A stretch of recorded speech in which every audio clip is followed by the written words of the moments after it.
एक छोटा सा प्लेन, 2 आदमी और एक ऐसा मिशन जो ना सिर्फ जानलेवा था बल्कि आज के दिन बिल्कुल नामुमकिन लगता है। लॉस वेगस के होटल के मालिक का अजीब सपना कि एयरप्लेन को बिना जमीन छुए घंटों नहीं, दिनों नहीं बल्कि महीनों तक हवा में ही रखना है। यहाँ सिर्फ फ्यूल का मसला ही नहीं था, ये कहानी है नींद की कमी, दिसंबर की सर्दी और जिंदगी मौत के बीच एक नाजुक बैलेंस रखने की। लेकिन सवाल ये है, क्या ये दोनों पायलट्स वाकई ये नामुमकिन लगने वाला रिकॉर्ड तोड़ पाए या उनका प्लेन हमेशा हमेशा के लिए नीले आसमान में कहीं गायब हो गया। इतिहास में हुआ एक ऐसा अजीब वाकया जो आज किताबों में कहीं खो चुका है। ज़ेम टीवी की वीडियोस में एक बार फिर से खुशामदीद। नाजरीन, 1956 में वॉरेन बेले नामी शख्स ने लॉस वेगस में अपना एक होटल खोला जो शहर के दूसरे बड़े कसिनोज और होटल से काफी अलग था, क्योंकि यहाँ सीधे साधे देहाती लोग आते थे। हसीएंडा नामी ये होटल इतना महंगा नहीं था और यही वजह थी कि आम लोग यहाँ जाना पसंद करते थे। पर क्योंकि प्रॉफिट काफी कम था तो वॉरेन बेले अपने होटल की मशहूरी के लिए नए नए आइडियाज सोचता रहता था। एक दिन बॉब टिम नामी उसके एक आर्मी पायलट दोस्त ने उसे मशवरा दिया कि अगर कोई वर्ल्ड रिकॉर्ड तोड़ा जाए तो ये हसीएंडा की अच्छी खासी मशहूरी करवा सकता है। उसका इशारा एक ऐसे प्लेन को उड़ाने का था जो बिना जमीन को छुए दिनों नहीं बल्कि महीनों तक उड़ता रहे। ये आइडिया वॉरेन को काफी अच्छा तो लगा, पर क्या वाकई ये होटल की मशहूरी करवा सकेगा या नहीं, और सबसे बढ़कर ये मुमकिन कैसे होगा।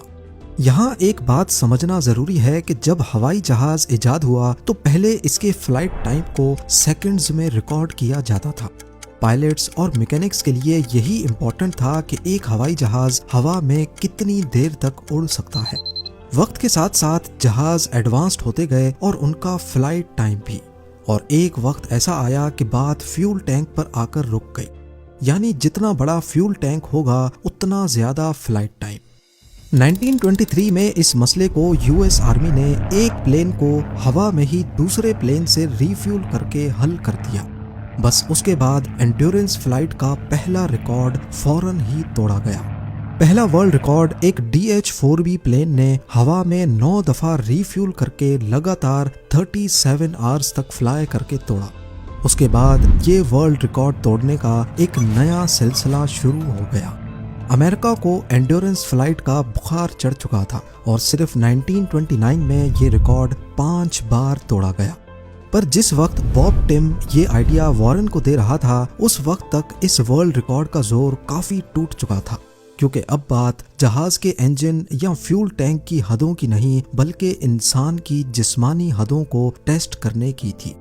बॉब टिम एक ऐसा वर्ल्ड रिकॉर्ड तोड़ने की बात कर रहा था जो 1949 में 2 नेवी पायलट्स ने एरोनका सेडान नामी जहाज 46 दिनों तक हवा में रख कर बनाया था, और उनका जो मकसद था वो मीडिया में काफी हाईलाइट भी हुआ। हसीएंडा के मालिक वॉरेन बेले को ये आइडिया अपने होटल को प्रमोट करने के लिए काफी अच्छा लगा और उसने बॉब टिम से ही रिक्वेस्ट की कि वो ही इस मिशन को पूरा करे, क्योंकि आखिरकार बॉब टिम एक जाना माना वर्ल्ड वॉर 2 का पायलट रह चुका था। टिम सबसे पहले मैकैरन फील्ड एयरपोर्ट गया, वहां से एक सेस्ना 172 जहाज खरीदा और एक मैकेनिक भी हायर किया ताकि प्लेन को एंड्योरेंस फ्लाइट के लिए मॉडिफाई किया जा सके।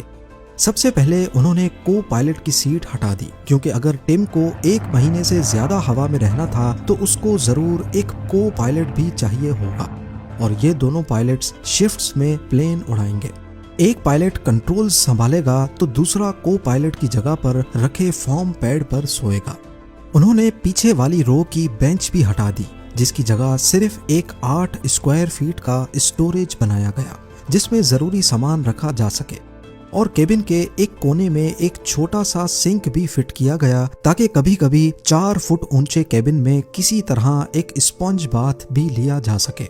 उसके बाद उन्होंने एक 95 गैलन का बेली टैंक भी इंस्टॉल किया ताकि प्लेन के विंग्स के अलावा एक एक्स्ट्रा फ्यूल टैंक भी हो।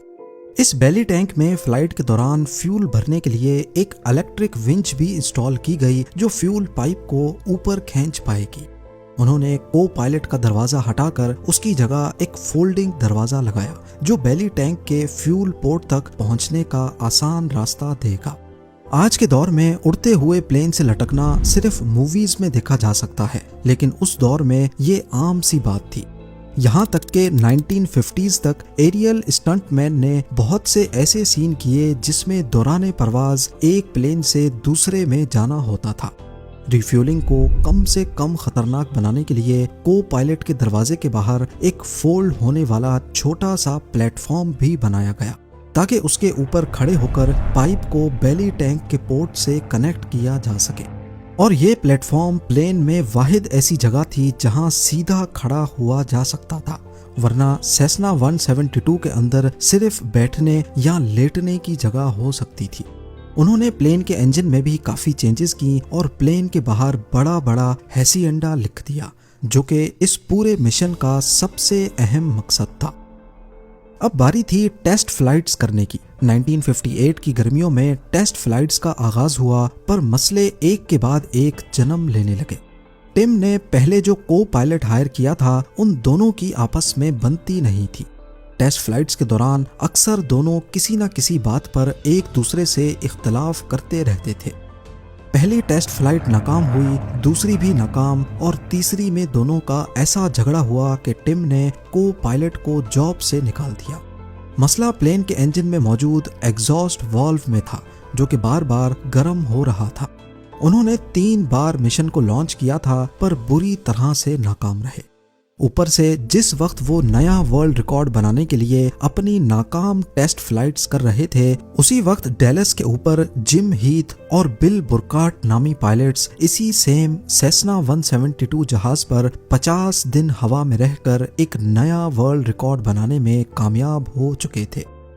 टिम ने दिसंबर तक जहाज के तमाम मसले हल किए और आखिरकार 4 दिसंबर 1958 को हैसिएंडा अपनी चौथी अटेम्प्ट के लिए मैककैरन फील्ड से टेक ऑफ कर गया। उस वक्त इंटरनेशनल फेडरेशन ऑफ ऑटोमोबाइल यानी FAI के ऑफिशियल्स भी वहां मौजूद थे जो मिशन पर नजर रख रहे थे। फ्रॉड के इल्जामात से बचने के लिए टिम और उसका नया copilot John Cook take off करके वापस रनवे पर आए ताकि एक चेज कार प्लेन के टायर्स पर एक स्पेशल वाइट पेंट कर सके। अगर तो उन्होंने कहीं चुपके से लैंड करने की कोशिश की तो ये वाइट पेंट उतर जाएगा और वर्ल्ड रिकॉर्ड काउंट नहीं होगा। 12 घंटों के बाद जब पहली बार रिफ्यूलिंग का वक्त आया तो दोनों पहले से एक तयशुदा रोड के ऊपर आए जहां एक रिफ्यूलिंग ट्रक पहले से मौजूद था। जैसे ही प्लेन रोड की सीध में आया तो ट्रक ड्राइवर ने अपना फुल एक्सेलरेटर दबा दिया। इस वक्त प्लेन को अपनी कम से कम स्पीड पे फ्लाई करना था जो कि 100 किलोमीटर पर आवर थी, क्योंकि ट्रक इससे ज्यादा तेज नहीं चल सकता था। जब हैसिएंडा ट्रक से सिर्फ 20 फुट ऊपर आ गया और दोनों आपस में अलाइन हो गए तो को पायलट ने विंच निकालकर नीचे फेंक दी। ट्रक में मौजूद वर्कर्स ने इस विंच पर पाइप लगाया और फिर विंच को ऊपर खींच लिया गया। ये पाइप बेली टैंक के पोर्ट से कनेक्ट किया गया और फिर ट्रक को इशारा दिया कि वो फ्यूल पंप को ऑन करे। अगले 3 मिनटों तक हैसिएंडा और ट्रक बिल्कुल साथ साथ थे। इस दौरान अगर छोटी सी भी कोई गलती हुई या दोनों में से किसी की भी स्पीड कम या ज्यादा हुई तो इसका अंजाम सिर्फ मौत था। जब बेली टैंक भर गया तो को पायलट ने पाइप निकालकर वापस नीचे फेंका और अगले 12 घंटों के लिए दोबारा आसमान में उड़ गए। अगर इनको 50 दिनों का वर्ल्ड रिकॉर्ड तोड़ना था तो यही प्रोसेस कम से कम 100 बार रिपीट करना होगा। टिम और कुक कुछ दिनों तक लॉस वेगस के ऊपर ही फ्लाई करते रहे ताकि अगर जहाज में कोई मसला हो तो लैंडिंग स्ट्रिप करीब ही हो। लेकिन जब सब ठीक लगने लगा तो उन्होंने कैलिफोर्निया के वीरान मैदानों के ऊपर भी काफी वक्त गुजारना शुरू किया। ज्यादा ऊंचाई पर फ्यूल एफिशिएंसी बेहतर हो जाती है मगर टेम्परेचर भी फ्रीजिंग हो जाता है और हैसिएंडा के दरवाजों में मॉडिफिकेशन की वजह से इसकी इंसुलेशन अब अच्छी नहीं थी। तो ठंड से बचने के लिए उन्होंने जमीन के करीब ही फ्लाई करने का इरादा किया। कम ऊंचाई पर नज़ारे तो अच्छे होते हैं पर रात के वक्त पहाड़ और बादल जानलेवा भी साबित हो सकते हैं। दोनों पायलट्स की साथ रहकर अब अच्छी दोस्ती हो चुकी थी। दोनों फारिग टाइम में बुक्स पढ़ते, एक्सरसाइज करते और गपशप में वक्त गुजारते थे। दिन में 2 मरतबा रिफ्यूलिंग का फायदा उठाकर सिर्फ फ्यूल ही नहीं बल्कि जरूरत की दूसरी चीजें भी ऊपर खींच लेते थे, जैसा कि पानी के कंटेनर्स, इंजन ऑयल और हेसिएंडा के शेफ्स के हाथ का बना हुआ खाना। यहाँ आपके जहन में भी सवाल उठ रहा होगा कि जो खाना वो खाते थे वो आखिर जाता कहाँ था, यानी वो टॉयलेट कहाँ करते थे। उन्होंने प्लेन में एक फोल्डिंग कैंप टॉयलेट सीट रखी थी जिसके नीचे एक वेस्ट बैग लगा होता था। वेस्ट से भरा ये प्लास्टिक बैग असल में वो कैलिफोर्निया के वीरान मैदानों के ऊपर खाली करते थे। ये बात कभी उन्होंने खुद नहीं बताई, पर को पायलट के मरने के बाद उसकी बीवी ने बताई थी। अब टिम और कुक को हवा में 36 दिन गुजर चुके थे। उन्होंने अपनी न्यू ईयर इवनिंग भी जहाज में ही गुजारी, पर थकन और टेंशन के असरात नजर आने लगे।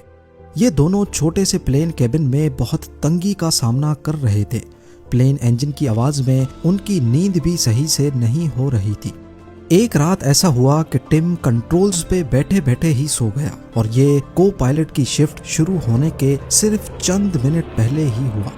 हैरत अंगेज तौर पे अगले 1 घंटे तक टिम की आंख नहीं खुली और जहाज सिर्फ ऑटो पायलट के दम पर सीधा फ्लाई करता रहा। जब टिम की आंख खुली तो प्लेन एक अनजान जगह पर एक कैनियन के अंदर लो एल्टीट्यूड पर फ्लाई कर रहा था। अगर कुछ मिनट और तक टिम की आंख नहीं खुलती तो जहाज किसी पहाड़ी से जा टकराता, क्योंकि ऑटो पायलट की जिम्मेदारी प्लेन को सिर्फ सीधा रखने की थी, ना कि ऑब्स्टिकल से बचाने की। 12 जनवरी को यानी डे 39 पर प्लेन में एक गंभीर मसला हो गया। प्लेन का जनरेटर फेल हो गया, यानी अब रेडियो, लाइट्स, हीटर और बेली टैंक से फ्यूल को विंग्स में पंप करने का सिस्टम काम नहीं करेगा। ग्राउंड क्रू ने एक छोटा विंड टरबाइन ऊपर भेजा, पर यह सिर्फ इतनी इलेक्ट्रिसिटी जनरेट कर सकता था कि रेडियोस चल सके। बचे हुए दिनों में फ्यूल को मैनुअली हाथ से पंप करना पड़ा। लाइट्स ना होने की वजह से रात के वक्त रीफ्यूलिंग का प्रोसेस भी बहुत मुश्किल हो गया, खास तौर पर जब नया चांद था। इस मसले को उन्होंने विंच पर एक फ्लैश लाइट बांधकर हल किया ताकि ग्राउंड क्रू को नजर आ सके कि पाइप कहां अटैच करना है। और रिफ्यूलिंग ट्रक के 300 फीट आगे एक दूसरी ट्रक चलाई गई जिस पर सर्च लाइट लगी थी। अब मसले दिन ब दिन मजीद बढ़ने लगे। प्लेन का फ्यूल गेज खराब हो गया, टैकोमीटर फेल हो गया और इंजन में कार्बन जमना शुरू हो गया। जैसे ही 23 जनवरी को रिकॉर्ड तोड़ने का वक्त करीब आया, हेसिएंडा को आखिरकार वो पब्लिसिटी मिलनी शुरू हुई जो हेसिएंडा के मालिक बेले चाह रहा था।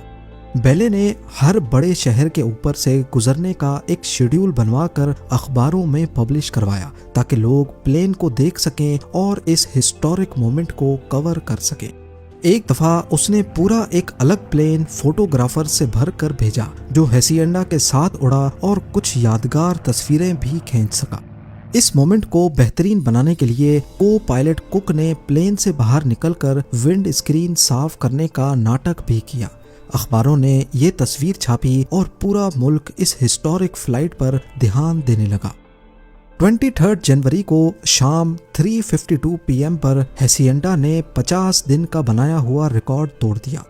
लेकिन जितनी मेहनत और मुश्किलात उन्होंने ये रिकॉर्ड तोड़ने में काटी थीं, टिम और कुक ने फैसला किया कि वो फिलहाल लैंड नहीं करेंगे। जब तक चल सकता है ऐसे ही चलता रहे।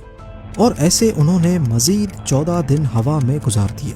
आखिरकार प्लेन अब और ज्यादा फ्लाई करने के काबिल नहीं बचा। 7 फेब 1959 वाले दिन पूरे 64 डेज 22 आवर्स 19 मिनट्स और 5 सेकंड्स तक हवा में रहने के बाद उन्होंने फाइनली मैकैरन फील्ड के कंट्रोल टावर से लैंडिंग की परमिशन मांगी और प्लेन को लैंड कर लिया। लैंडिंग के वक्त प्रेस का हजूम जमा था और मुल्क भर से लोग ये हिस्टोरिक मोमेंट देखने एयरपोर्ट पर आए थे। इसमें supporters, record officials, journalists, Tim की वाइफ और बच्चे और हेसिएंडा होटल का पूरा स्टाफ शामिल था। टिम और कुक की हालत इतनी खराब थी कि वो अपने दम पर प्लेन से उतरने के काबिल भी नहीं थे।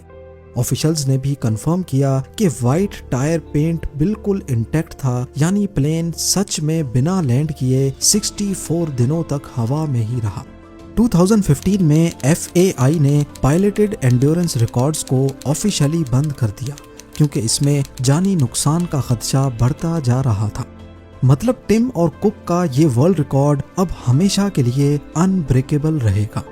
सेसना 172 जिसमें ये वर्ल्ड रिकॉर्ड बनाया गया था, मैकैरन इंटरनेशनल एयरपोर्ट के टर्मिनल 1 के बैगेज क्लेम एरिया में लटका हुआ आज भी लोगों को अपनी कहानी सुना रहा है।